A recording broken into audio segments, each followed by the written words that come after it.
大家好，我是静。今天我们来做蜂蜜小面包，配方很健康，没有额外加糖，面包非常的柔软好吃。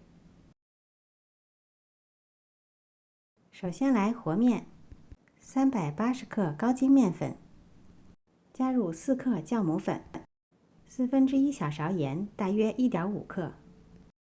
先混合酵母粉和面粉，最后混合面粉和盐。今天我要用新入手的和面机来和面，解放一下自己的双手。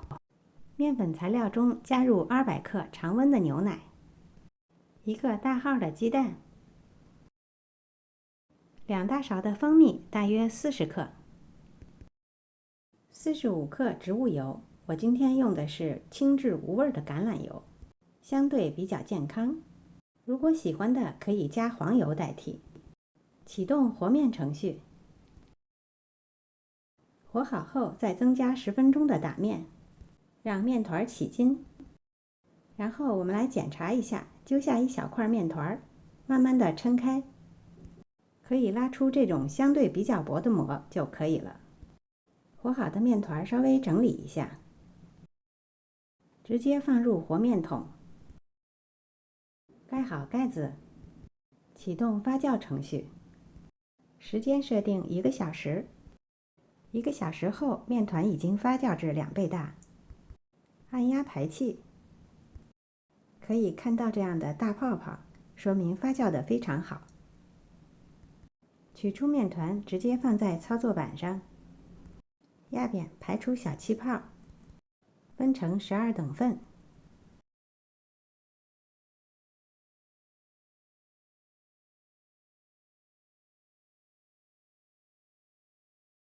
每一小份都像这样向里折叠，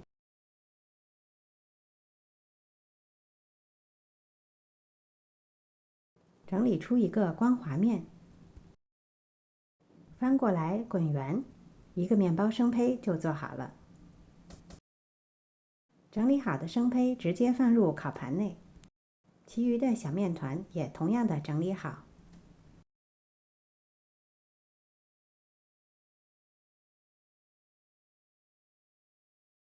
并排码入烤盘内。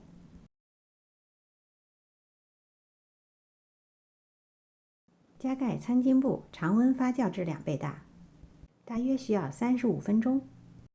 2发完成后，在表面刷上一层牛奶液。因为蜂蜜面包本身上色就很重，所以不需要再刷鸡蛋液，也可以选择什么都不刷。刷好后，直接送入已经预热好的烤箱，180度烤20到22分钟左右。注意观察，如果烘烤的过程中间面包的上色已经满意，可以加盖锡纸继续烤，避免颜色过重。准备一点蜂蜜水，1小勺蜂蜜，再加同等量的水，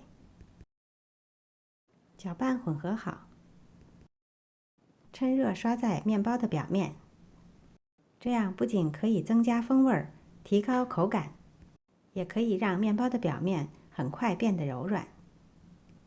好了，我们现在来检查一下面包的状态怎么样。这样拉丝的效果，你们满意吗？按压面包到底，马上就会回弹起来。这款没有加糖，也没有加黄油的面包，口感微甜，暄软好吃，做早餐、做主食都没有问题。今天的视频就到这里了，谢谢您的收看。如果喜欢我的视频，别忘了点赞、分享和订阅我的频道哦。我是静，我们下次再见。